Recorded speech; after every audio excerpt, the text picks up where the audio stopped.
much of 3 decades, America has called Iran a rogue and dangerous nation. Iran has called America the Great Satan. America. Hi, America. Salam. We love Americans. American people are good people. We want the same thing as the American. You're not fair. Be fair to the world. With all the sanctions they put on us, it's like putting a gun on someone's head. If you think you're powerful, power doesn't mean you dominate people. This talk that we're making a bomb is completely false. As far as I'm concerned, I don't think they're making bombs. Don't you make one yourself? Why did you make a bomb? We are dangerous. We are dangerous. Can you tell me? We respect our civil rights and we respect yours. It's just humanity. Don't meddle in our business. Just let us live in peace. I like America. The people are really friendly, very good. Very good people. I like the people. I have friends in America. 1979 was the turning point. The Shah of Iran, a key American ally, toppled in a revolution, replaced by the fiercely anti-American Ayatollah Ruhollah Khomeini. And a few months later, the storming of the U.S. Embassy in Tehran. Enemies ever since. But the election of 64-year-old Hassan Rouhani in June has sparked hope. Rouhani has launched a charm offensive toward the West in speeches, on Twitter, and in interviews, including with Christiane Amanpour on CNN. I bring peace and friendship. So when Just now, I spoke on the phone with President Rouhani of the Islamic Republic of Iran. The first communication between an American and Iranian president in 34 years. How the U.S. and Iran began setting aside decades of open, bitter hostility that at times brought them to the verge of war. NBC Secretary of State John Kerry. This is a threading of a needle that's a very narrow, opening. And Iranian Foreign Minister Javad Zarif. We have a history that's a very difficult history, unfortunately. There was a seriousness of purpose. People negotiated hard. It was tough, very intense at times, sometimes emotional and confrontational. It was a very intensive process, but because the stakes are very high and because there is a long history of not talking to each other. For 35 years, we haven't talked with the Iranians directly like this. The Iranian public is not just the supreme leader. The Iranian public, the general public, are very skeptical of U.S. intentions. This is unfortunate, but a reality. The reality is that the Iranian general public in Iran are very mindful of history, very much so. They remember the United States overthrowing a government, supporting a repressive regime. And as you know, the United States remembers the taking of American hostages. Yes, they both have a historical memory. There is a bad history. There is a public psyche in the two countries that have led to an atmosphere of mistrust. And we do not want to debate what happened first, who is responsible for this, but we should understand, we should realize this historical background and see whether through cooperation to resolve this issue, we can, in fact, dent that wall of mistrust that exists between Iran and the United States and see whether that provides us with an opportunity to move forward. So, leading right up to my last meeting with Foreign Minister Zarif, there was a possibility it was going to crash. It could have. It could have. Foreign Minister Zarif was about to depart. 3 o'clock in the morning, I made the suggestion and it worked. If the United States could use force against Iran, it would have done that long time ago. Segment, how big of a threat is Iran as the Obama administration pushes for a nuclear deal with that country? Plenty of people are warning that the agreement will actually help Iran fund terrorism and eventually build a bomb. So, how worried should Americans be? I'm terrified of a nuclear Iran. Why aren't you? What do you know that me and millions of others don't know? Are you terrified of a nuclear Pakistan, a nuclear India? Why not? Because I think they're less hateful of everything that's west of Al-Qaeda. They're funding a lot of the people who are the Iranians are funding the bad guys. That's not true. Al-Qaeda, Al-Shabaab, Al-Nusra, Boko Haram. You're telling ISIS, me different sects. You're not telling me where the money's coming from. These aren't different sects. These are all Sunni Muslim extremists funded by elements of the Saudi royal family. So you're saying proven and reproven. The Saudis are a bigger threat to Western culture, Western civilization, America, and our allies than the Iranians. Not only do I say that, but I say that the Saudis have bought off so much of America's intelligentsia and political punditry that they have totally conned the world. Saudis are one of our allies, Geraldo. If we ask them, they went to war to eliminate Saddam Hussein. I want them to release the 9/11 report that is still classified, that talks of the Saudi and the Saudi royal family involvement in 9/11. In the world, Geraldo, you know every single mass terror group is if you follow the money trail, it always ends up in Iraq. Tehran is always behind it. That is a preposterous. Who said death to America? They all say death to America. Who says death to America when they're trying to negotiate They say it in Saudi Arabia, they say it in Bahrain, they say it in Libya. The nuclear program in Iran. We're often asking ourselves, well, how does that affect our security? The answer is not very much. How does it affect Israel's security? Well, Israel has a nuclear deterrent and sits on Muslim holy ground, so they're kind of safe if you really think about it.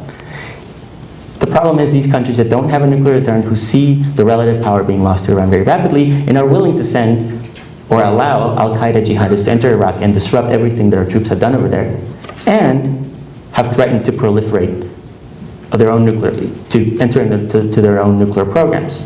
Saudi Arabia could purchase a nuclear bomb, for example, in the market. You could have an arms race in the Middle East as a response to Iranian nuclear proliferation. That's the threat that the Obama administration has to deal with. It's not something about the destruction of Israel or Iran. سلاح اتمی نداریم. دنبالش هم نخواهیم رفت. بر طبق مبانی ما، مبانی اعتقادی ما، مبانی دینی ما. به کار بردن این گونه وسایل کشتار جمعی اصلا ممنوعه، حرامه. این ضایع کردن هرس و نسله که قرآن او رو ممنوع کرده. This is a bomb. This is a fuse. A red line should be drawn right here. Before Iran completes the second stage of nuclear enrichment necessary to make a bomb. Israel stole the show in more ways than one. Bibi, Bubby. What's with the Wile E. Coyote nuclear bomb? You really gonna pretend? You gonna pretend that you don't know what a nuclear bomb looks like? You're Israel. Run downstairs and look in the basement.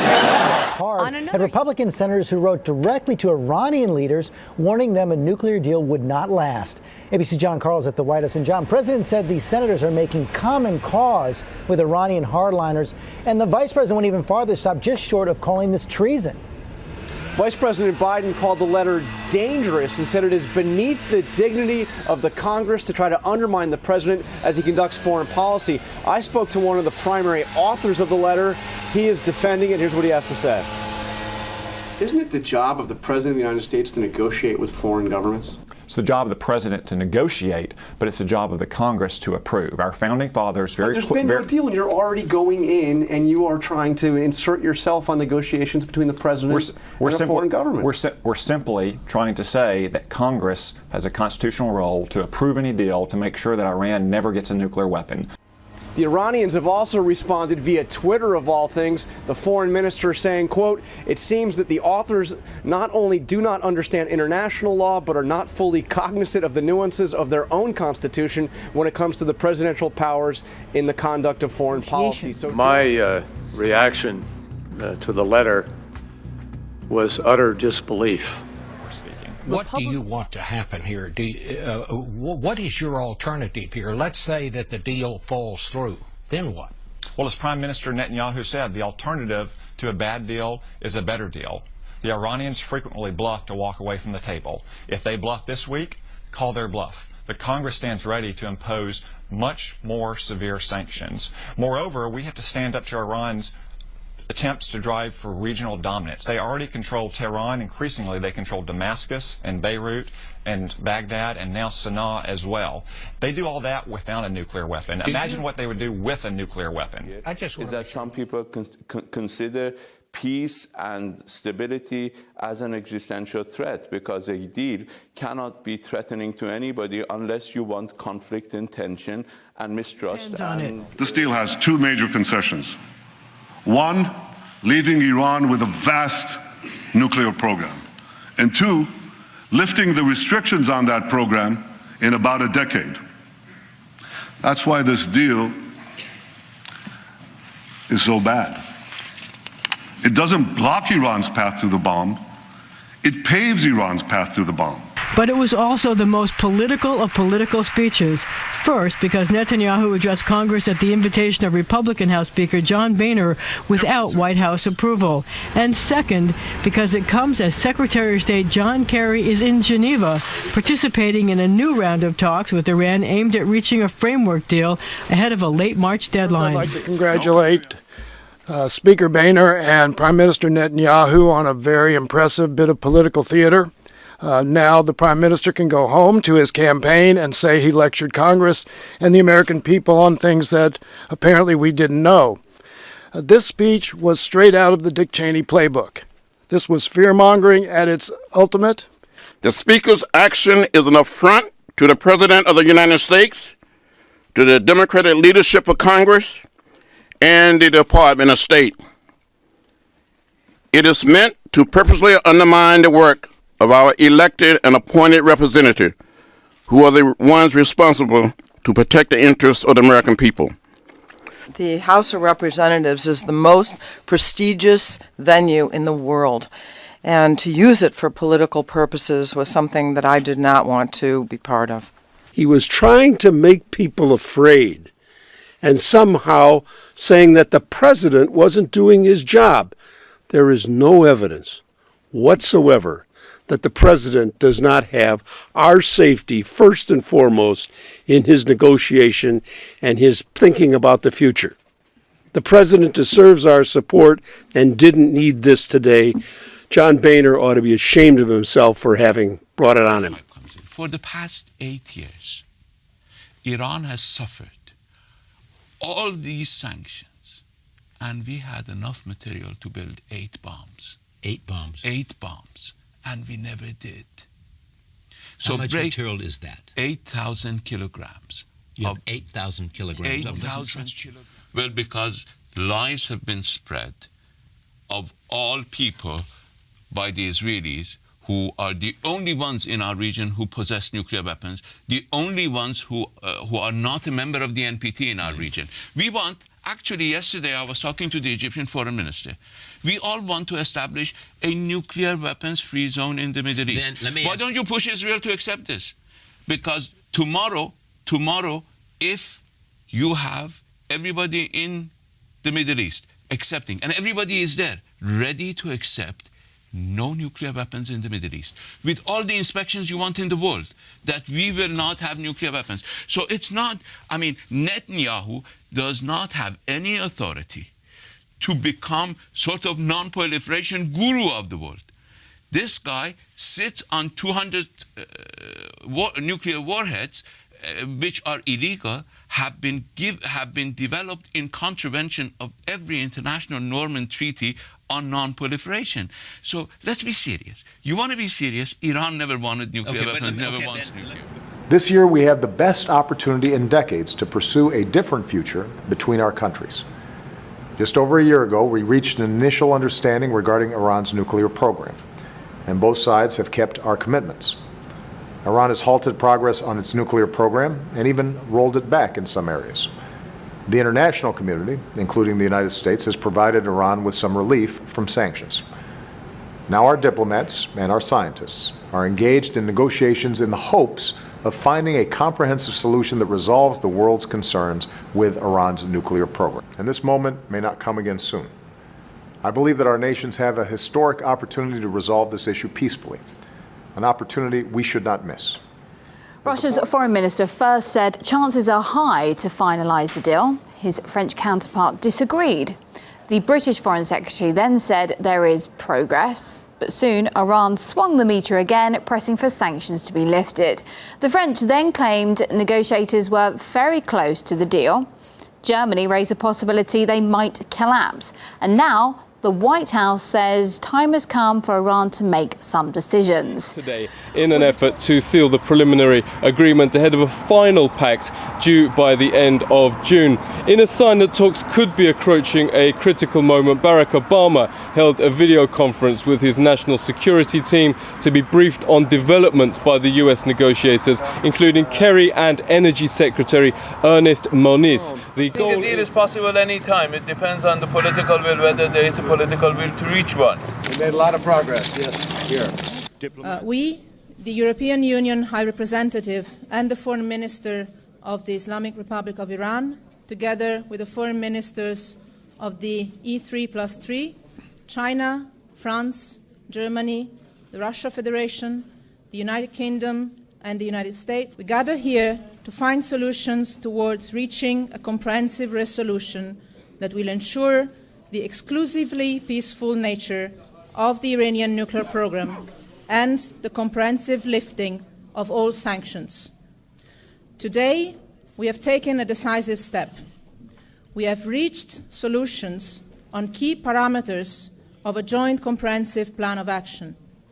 As Iran pursues a peaceful nuclear program, Iran's enrichment capacity, enrichment level, and stockpile will be limited for specific durations, and there will be no other enrichment facility than Natanz. The European Union will terminate the implementation of all nuclear-related economic and financial sanctions, and the United States will cease the application of all nuclear-related secondary economic and financial sanctions, simultaneously with the IAEA verified implementation by Iran of its key nuclear commitments. We are committed to complete our efforts by June 30th. We would like if we look back at recent history, and if we succeed, we've taken a major step, but we're still some time away from reaching where we want to be. If we succeed, this would be one of the few cases where an issue is resolved through diplomatic means. None of those measures include closing any of our facilities. The proud people of Iran would never accept that. Our facilities will continue. We will continue enriching. We will continue research and development. Our heavy water reactor will be modernized, and we will continue the Fordo facility. We will have, as you will hear, centrifuges installed in Fordo, but not enriching. We will remain committed to the agreement, and we will not enrich in Fordo. We will continue, we will focus our enrichment in Natanz, and I hope that at the end of this process we will all show that through dialogue and engagement with dignity, we can in fact resolve problems, open new horizons, and move forward. The fact is, we only have three options for addressing Iran's nuclear program. First, we can reach a robust and verifiable deal, like this one, and peacefully prevent Iran from obtaining a nuclear weapon. The second option is we can bomb Iran's nuclear facilities, thereby starting another war in the Middle East and setting back Iran's program by a few years. In other words, setting it back by a fraction of the time that this deal will set it back. Meanwhile, we'd ensure that Iran would race ahead to try and build a bomb.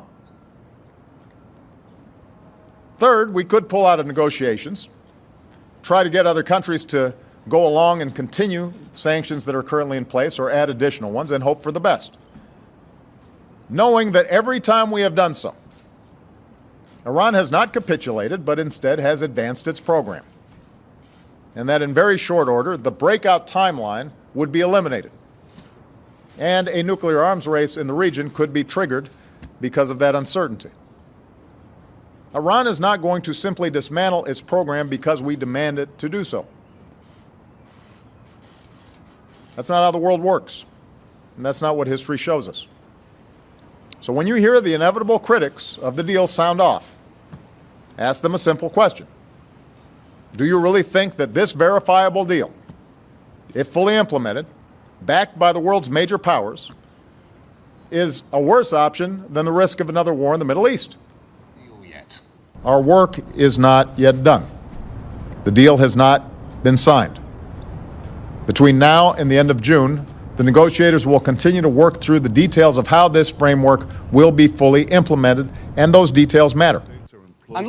If Congress kills this deal, not based on expert analysis and without offering any reasonable alternative, then it's the United States that will be blamed for the failure of diplomacy.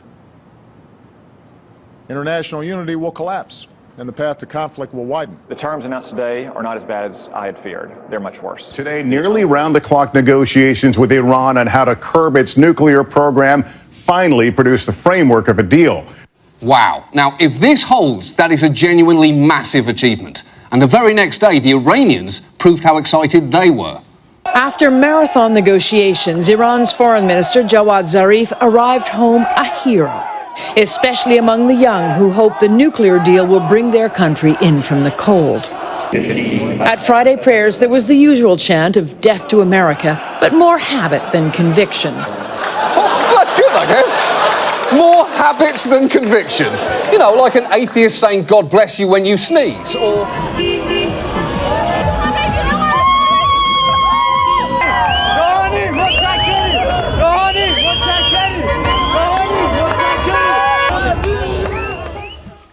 The concessions offered to Iran in Lausanne would ensure a bad deal that would endanger Israel, the Middle East, and the peace of the world. Now is the time for the international community to insist on a better deal. A better deal would significantly roll back Iran's nuclear infrastructure. A better deal would link the eventual lifting of the restrictions on Iran's nuclear program to a change in Iran's behavior. Mr. Netanyahu and his colleagues have been saying since 1991, and you can refer to your records, that Iran is 6 months away from nuclear weapons. And we are, how many years? 22 years after that. And they are still saying we are 6 months away from nuclear weapons. I think this 6 month time limit is something that is called. So you're not 6 months from a nuclear weapon?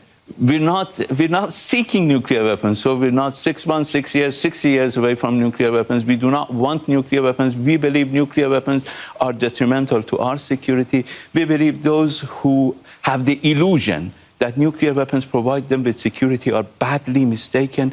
We need to have a region and a world free from nuclear weapons. Our leader has a religious verdict that the use of nuclear weapons, even possession of nuclear weapons, is contrary to religious doctrine. So these are our positions. Israel has 200 nuclear warheads. Israel is the source of insecurity in our region. Israel is the source of aggression and violation of human rights of the Palestinian people. It should not have the audacity to continue to lie to the American people and to the world and mislead everybody. But if you Congress are already coming out against this agreement, they seem to have a veto-proof majority for a vote, for a say.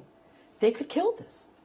No, I don't believe so. And I think on close inspection, I don't believe that will happen. That would be very irresponsible to make politics trump facts and science and the realities of what is possible here. And it would be particularly irresponsible to do it when you have 6 nations, the P5 plus 1, permanent members of the Security Council, plus Germany, China and Russia, which don't have always every day common interests with us and everything, but they are absolutely dedicated to the enforcement of this. So I think that really some of our senators and congressmen need to step back, take a deep breath. Ayes are 98, the nays are 1. The bill as amended is passed. I think all of us, by the way, want to see a very strong and durable agreement that will ensure that Iran does not get a nuclear weapon. But this bill ensures that we have that opportunity, that it lays before Congress for a meaningful period of time and allow us to go through those details. Obviously, I think if we have an agreement on the 30th of June, within a few days after that, we will have a resolution in the Security Council under Article 41 of Chapter 7 which will be mandatory for all member states, whether Senator Cotton likes it or not. I couldn't avoid that. Of the President of the United States. And that's the person with whom we are making this agreement. So he will have to stop implementing all the sanctions, economic and financial sanctions, that have been imposed on Iran by executive order, by congressional decision. However he does it, that's his problem. As it will be my problem to implement certain measures. I would not be able, nobody in international law can advance arguments of domestic procedure in order to avoid implementing international obligations.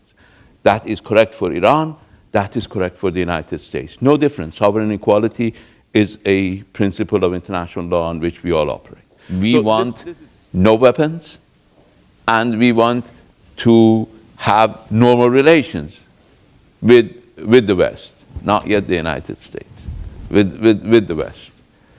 If we reach that understanding, which shouldn't be that difficult, then we can build on it.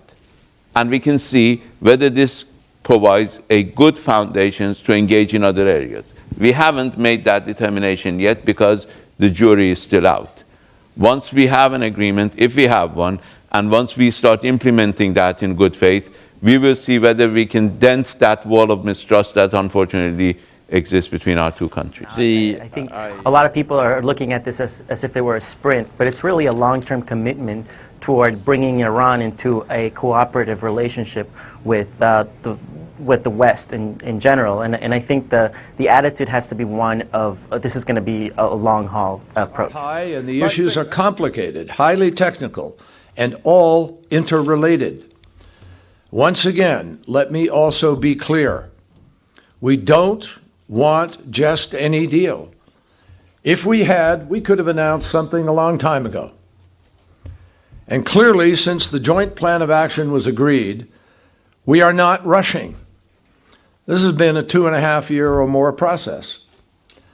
But we recognize that fundamental decisions have to be made now, and they don't get any easier as time goes by.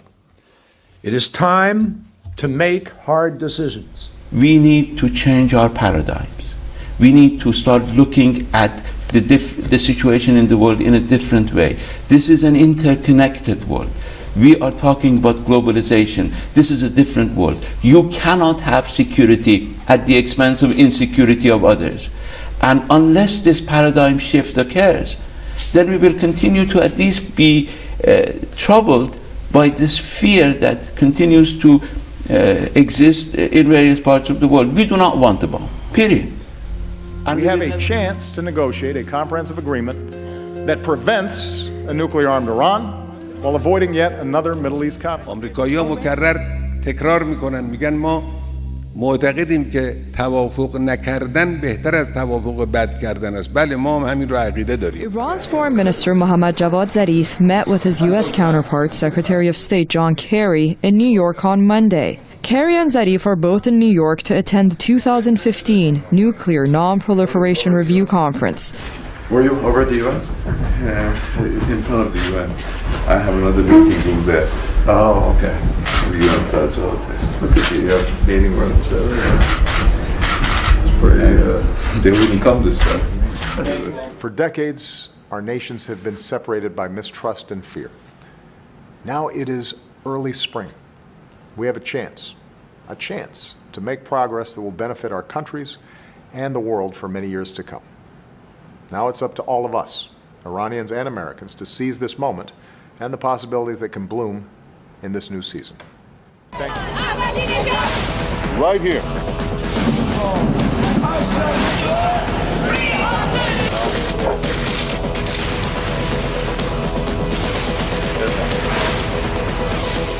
So,